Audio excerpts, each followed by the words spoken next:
Hey y'all, thank you so much for coming by and welcome to Live a Lit with Amy and Blue, my lovely border doodle. I wanted to jump on because I have a couple of updates to share. Sorry. My shirt's driving me a little crazy. Quick updates. So it is March and I have been down in Florida since November. And I need to start getting prepared to go back north. I'm very excited about that. One, because it'll be getting warm up there because we don't do snow. That's why I'm a snowbird. So if you have not subscribed, please hit the subscribe button.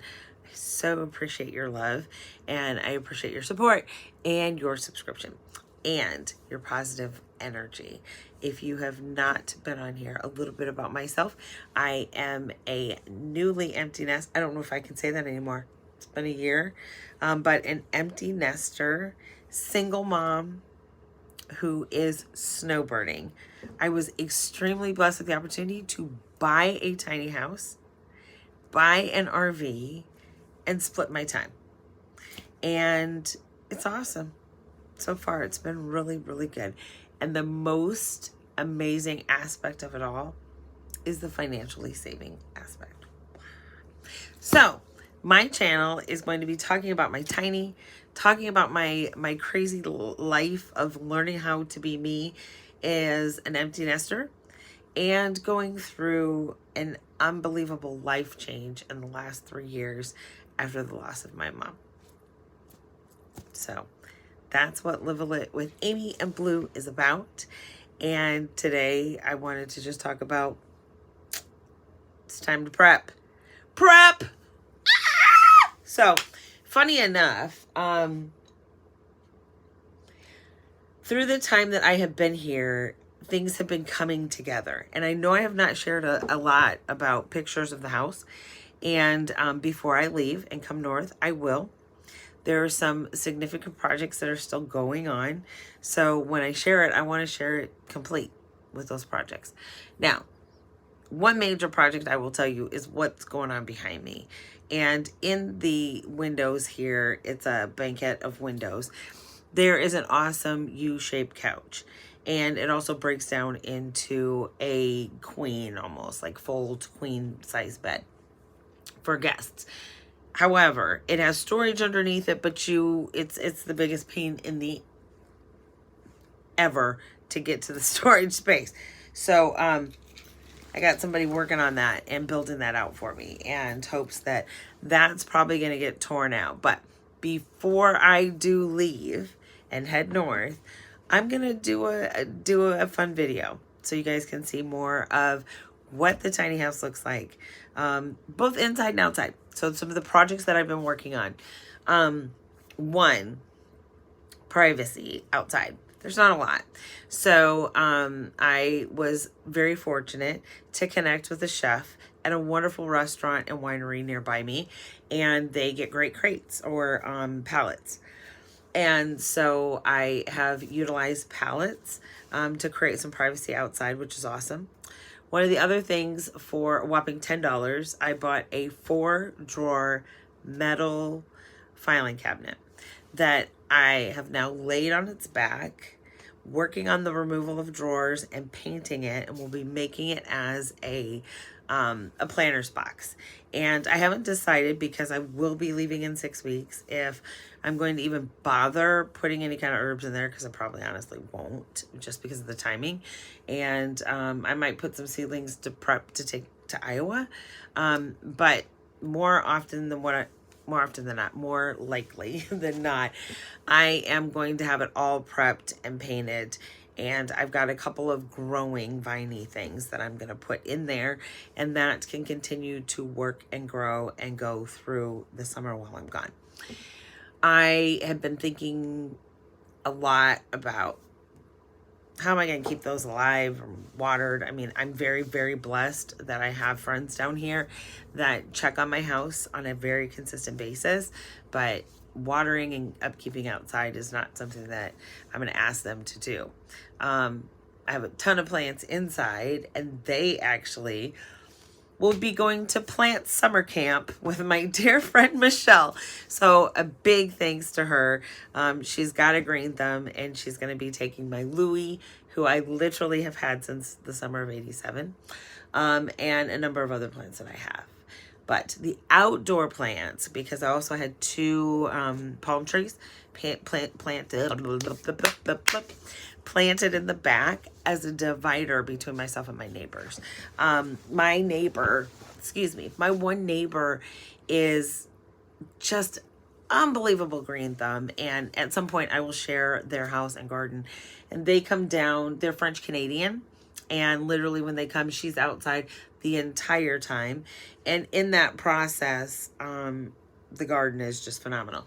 But she has given me some great things, and we planted 2 palm trees out back between our property, which is awesome on my side. So they'll be growing. And then with this planter box, so I think what I'm gonna do, and if anybody has any recommendations, please share. But one of the things that I saw on one of the homesteading sites, YouTube sites that I follow, they had buckets, 5-gallon buckets, that they literally just drilled like 1 nail hole through, put 1 hole through. So it could be a slow drip, and they'd fill it with water. And they'd set it next to their trees as they were growing their trees. And I thought, you know what, I could put 1 or 2 on the filing cabinet, and I could also put 1 by each plant out back and weigh it down, because of if and when it dries out, and waiting for rain, figuring it could fill with rain, or when my friends come by, they could fill those buckets up too, just as an added help. But they could then drip into what I've got growing, so that there's some water that will be coming in there. And then putting weights, like a weighted stone, or a planter stone or something in the container to help weigh it down as well. If you have any ideas, let me know, because that, I think, is one of the hardest things, being in Florida and the heat and the sun. And where I am, my home, unfortunately, one whole side is pretty much full sun all day. It sucks. My backyard, same thing. So the planter box will be in majority full sun. It will be too heavy to move to the front, where it will get some partial sun. And it may get some partial sun here, because one of the other projects that I have, I bought a carport, and that I am going to work with my friend as well to look at getting up and getting put up in the framed. I don't know if I'll leave the top on, but that top part could provide some shade. Give or take, who knows, we'll see. So those are a couple things that we got going on outside. The other lovely thing that we have going on outside that will help with some of the shade too is I have a couple of sun sails that I've had for a couple of years, funny enough, and it's time to use them here. So they are going to somehow go up. So they fortunately came with all of the hardware and the equipment that we need, thank goodness. So it's just a matter of putting them up, and that will help provide some shade to that full sun side of the house. Now, one thing that's interesting in owning a tiny house, one of the things that I learned, or if you ever build a tiny house, is it's very important, they say, to have your air conditioning unit, I have a mini split, on the opposite side of where the sun comes. So I was just fortunate, thank goodness, that where I'm parked, it is on the opposite side. And on the sun side, as you'll see, it looks pretty shaded here, because I have these amazing pulled down insulated blinds. And so those are always down on this side of the house. There is one window, I'll show you, up here, up top, there you go, that I do leave open. And in the morning, it can get a little annoying. I haven't closed it just because I like the sun coming in. The other fortunate thing is on this side, we have another window up there that always stays open as well. And not as much sun comes through that, because that side of the house is facing north. So that kind of gives you an idea. So you see a little bit of the house while I flip it around. Couple other projects. There's a wall. When you go upstairs, there is a wall above the well, that you see it from the kitchen and the living area. And I've wavered because that wall is so, it's prime real estate, right? You know, you don't, because there's a lot of windows in here. I do have wall space. I do have pictures up. I have my favorite, some of my favorite pictures up, of course. And very much taking time to figure out what picture should go where. The only true outside picture that came is this tree picture, but it's very significant, and I'll explain that someday. But I have this wall, and I've been on the fence of what do I do. I have my grandfather's Golden gloves, boxing gloves, in a shadow box, and I thought for sure that's where it would fit. It unfortunately won't, and it's very heavy, and it means everything to me. So I think what I'm going to do with that, once a ceiling fan is put in, which will probably happen next season, I will pull that up and maybe use it as a divider wall to the upstairs area, because it's got to be seen by everybody. So when anybody comes to my home, they'll see it. I see it all the time, and I love them, and I want to share them. I think it's very important. I think it's important to just pay grace and respect to them, to my grandfather, so they mean a lot. But it's not gonna fit. So what do? Put a plant wall. So I do have Louie, my lovely plant that I have had since '87, across the top of that wall. He has adjusted down here unbelievably. I can't leave him here though. I don't want my friend to have to feel the need to come out here every other weekend and, or every, often to feed him and to water him and to ensure he's okay, because he cannot die. We are going to move him to her house, thank goodness, and she'll care for him while I'm up north. So he's gonna have to get used to having a snowbird life as well, or a split life, not necessarily snowbird, but he'll split his time between me and my dear friend from high school, that also lives down here, who fortunately has a green thumb. So, but that wall, I have some cool shelves that I got, and some were given to me. I was blessed, and the others I actually was blessed to get at our flea market here in the resort. So, I paid a whopping $1 for 6 shelves. I was so excited. And I've painted them, so they're ready to go. And hopefully this weekend we're going to hang them, and I'm going to get my plants up there, and that's going to be my plant wall. And I'm so excited, because if and when you get into tiny house life and looking and learning, and I think it's really on my Big Tiny House Life, that show, I think, where he has a lot of plant walls, and it's just always been, and because I've always been a plant person and my mom's been a plant person, yada yada, there we go.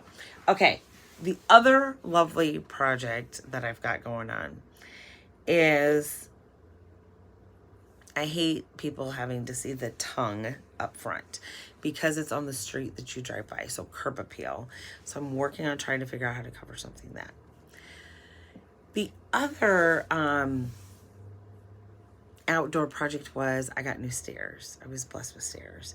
And so I need to talk to the amazing man who helped me move and set up the house last year about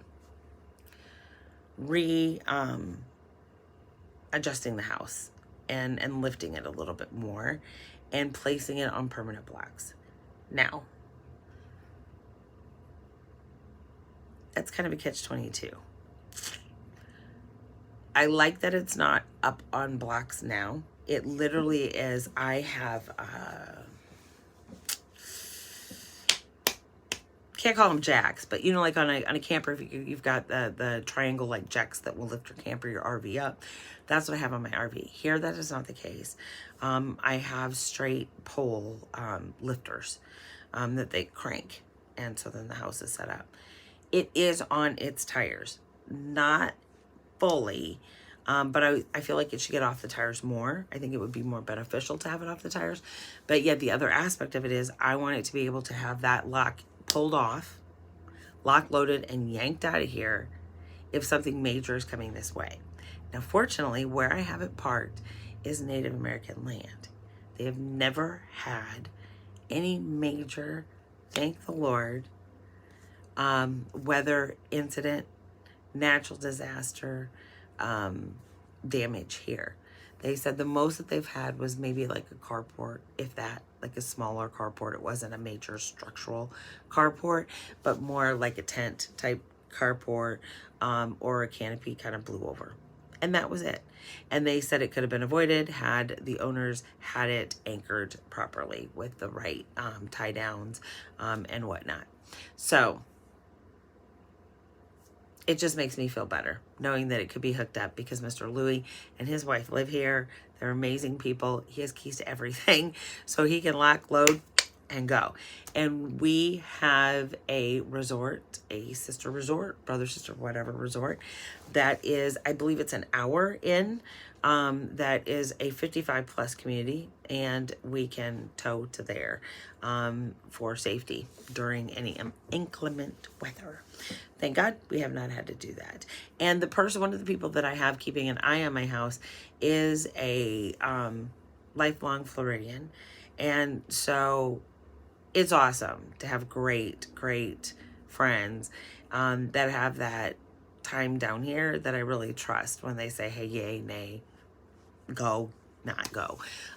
So part of putting it on blocks makes it concerning, because then it's more work for them if I'm not here, for example, where, you know, having somebody go around and help, you know, bring it down off the cranks and whatnot and load it up. That's something that fortunately Mr. Louie and his wife could do. Or, you know, I can have friends come and help, and that's something possible. The blocks is a little bit more permanent, makes it a little bit more difficult. Needless to say, it's something I'm going to talk to Mr. Louie about before I come up. So that may be a project yet that needs to happen. So there's quite a bit of some things that I've got myself into, but things that I want to get done. And the reason I also want to do that is because the house, I would like to anchor it permanently to my pad. I don't want to anchor it to the ground. I want to anchor it to the cement pad. And I finally found a woman who has a tiny home community down in Texas that she had some pieces fabricated, and so now that's given me the idea of how that can be done. So I've got some feelers out and working on doing that. If I'm unable to get that done before I leave, I may, you know, fortunately see if I can have somebody that's down here continue to help me work on that. But that's in play. Other projects. Oh, I got him here. So the bathroom, one of the things I will talk about, if I haven't already a little bit, how the lighting was done in here. I love the guy, the guy who built this. It was just phenomenal. And meeting him, and he's been very helpful, and I know he's very intentional in how he built this, but the lighting was done by a guy. So in the bathroom, one of the things that drives me absolutely bonkers that I hate, next to the composting toilet, which is already gone, I hate the lighting in there. And the lighting is over the sink. And one of the things that I had prayed for was that I would be able to find one of those LED like makeup mirrors that you could push and the lights come on, and hopefully, because of the size of the space, that would be more than enough. Obviously, doing your face, your hair, anything like that, that's all you need. The overhead lights, I'm not a big fan of anyway. There's not an overhead light really in there. It is, but it isn't. So it's in there, but it's over by the laundry. So it works good, but it's too bright to leave on all the time, if that makes sense. So long story short, I was so excited. Facebook Marketplace is the bomb as far as getting things. Honestly, some unbelievably brand new things for an unbelievably reasonably priced. And of course, you know, I've been cautious in how I'm picking them up and who I'm going to get them from and where and all of that as well. So please know that. But I was very blessed to identify a mirror, and I won because, you know, sometimes it's like old eBay, or eBay's still there. I just don't use it, but it's hard. You know, you're not always the winner chicken dinner. And this, the guy responded to me right away, but it is a great squared LED, exactly what I was looking for, mirror for my bathroom. It has an unfortunate chip in the bottom left-hand corner. Perfect space, because guess what? In my bathroom, in the bottom left-hand corner of my sink and anything, there has been a lifelong picture that I've had probably since Logan was, I think, about 4-ish when the picture was taken. It has forever graced my bathroom. It will forever grace this bathroom, and it should cover that corner. So I'm very excited. $20. It's like a $300 and some mirror. But he had said that he had purchased it because he was rehabbing a place. It arrived chipped. And when he let the manufacturer where he bought it know that it arrived chipped, they said, no worries, keep it. We're sending another one. So he literally sold it for the shipping cost. That was it. Thank you for that blessing, cut, because I'm so excited to get that thing hung up. So my girl will be helping me with that. The other major thing that she gets to help me with, that will be helping me with, I'm so excited. Another friend already worked on it. It helped. It may have made it just slightly a little bit worse, but we need to work on my door. And so one of the things weird about tiny houses is there's some custom things. Imagine, because it's tiny, smaller. My door is not a full normal size door. It's as close as it can be, but it's just a little bit smaller. But long story short, the wear and the tear of the move, it was built in a cold environment. It did sit in a cold environment. While it was not lived in, it sat in, right? And then it came here, and then it sat in the sun. And as I said, my one whole side, and it's my door side, is 100% sun.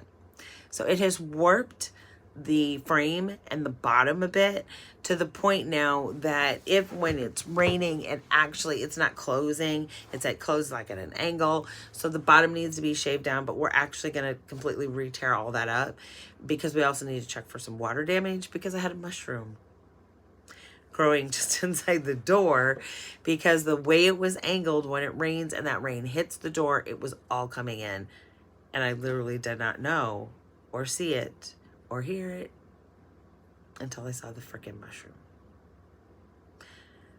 So it's cleaned up. It's been dried out really well. It's time to check it. We're gonna probably have to rip up the flooring, which fortunately I have extra flooring, came with the house, and my girl will be able to help me, and I will be able to learn, and I'm so excited we'll be able to fix that. Okay, some other quick projects, because we're at 22 minutes, and I said that I was going to try to stay always under 20. Other quick projects. Here's the one that I'm most excited about. Chalk paint. Oh my gosh. There's nothing better than chalkboard paint. So, one of the funny things that I learned recently when a friend was here, they went to the bathroom, and I have a sliding door. And in my sliding door, there's these cute little pockets. It's a very beautiful, heavy wood detailed door that I never use, because it's just me. If I need privacy, I open my closet door.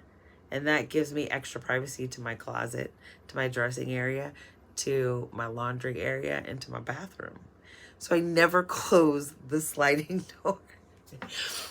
She closed the door, and I wanted to die. It's embarrassing. And anybody who knows me is going to know how embarrassing this. I could have swiped my finger across each level, and I think there's 4 insets, and gotten enough dust to maybe, you know, knit a pot holder. Yuck. So that got cleaned immediately. And I've been playing around with the idea of what could I do in those inlets. And some of the thought was, I'm going to utilize some of these amazing pictures that I have. I've got doubles, triples, quadruples of pictures. And I could put pictures up there, and I could Mod Podge them. And when it is closed, you'll have this unbelievable document of history and amazement of our family. And then I thought, that might not happen for a minute because I gotta go through those pictures. So we're gonna leave it here. And now I clean it. Each time I clean, I remember to open the door and clean it. And then my friend took me shopping this past weekend, and I saw the coolest bathroom that had chalk paint on it. I don't know why I didn't think about it. So, fun project with chalk paint is coming. That's going up. So that's something I want to do. And there's a couple other little things that I want to do because I do have some cool spill and stick. Peel and stick tiles that, one, I hate the backsplash that I have in my kitchen. But I'm probably not going to deal with that. But I'm going to maybe play with putting them in an area that there is boring, ugly trim that was placed around my dishwasher. Yes. If you haven't heard, I have a dishwasher in my tiny house. And I never do dishes. Kidding. It's just by habit I do dishes. Sometimes it's just easier. But I have a dishwasher, and you can bet your bottom dollar I run it. Not every day, but I run it. I need to run it more and stop washing dishes. Just saying. But the space around that, it's not the same material as my beautiful cabinets. And it's like bullshit particle-y something. It needs to be painted, covered, something. I'm probably going to get some kind of wrap. The cabinet area where my convection microwave oven sits also was used with the particle boardy stuffy on the side that has holes that you can adjust. Nothing's ever going to be adjusted in that area because that is where this is going to sit. Those holes drive me nuts. So I need to get some kind of wrap stuff to pull that out and wrap the inside of that to cover that because it's just disgusting. So I'm kind of playing that I may take some of this chalk and put that around the dishwasher because guess what? Then I could put on there clean, dirty, whatever. Because believe it or not, even as myself, me being here by myself, I forget. I'm not rewashing, obviously, because I can check. But there are times that I'm like, and I got to double check, or I shove stuff in there, and I'm like, yeah, there's a few things that are going to get washed twice. Ding. But I will tell you, my lovely ADHD brain, and or if you have issues with washing your clothes and forgetting your stuff in the wash machine, and unfortunately having to rewash it because you left it in there too long, I will tell you this. While it has been a bit of a struggle getting used to it, and I have to just welcome the fact that I feel that, yes, I do look wrinkled a little more than I'd like, having a combo washer dryer is the bomb. Unbelievable. It takes a minute, but I'm telling you, you put it all in, and it goes all the way through. Now, if you're here, and it is best to be here when that damn thing stops, to pull your stuff out and fold it right away, and you're going to be in the best bet and hang it and whatnot. If you don't, the wrinkles are going to set in. You got to even just not care. You got to buy things that aren't going to wrinkle. But that's a game changer in my world because I can guarantee I save a lot of water and a lot of energy by not having to rewash it. Just saying. Okay, I think I've covered all projects. No, one other project. It's fixing my front door. The other one is painting the front door. Because that freaking teal, I like teal. For anybody who likes teal, I'm glad you like teal. Teal is a beautiful color.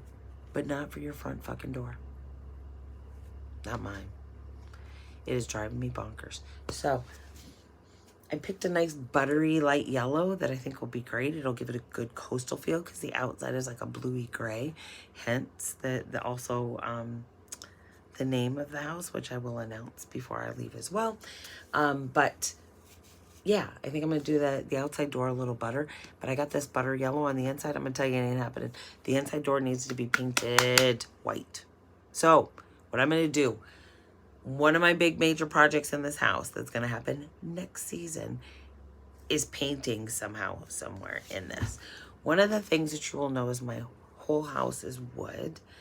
And the knotting, when they painted it, they didn't do a solid white paint job. They did a whitewash paint job. So I'm going to show you a little bit. If you look right here, they did a whitewash paint job. So in some areas, you're going to get the knots that come through, which adds great character. I'm over the character. I want it to be white. And I hate that these were then painted gray.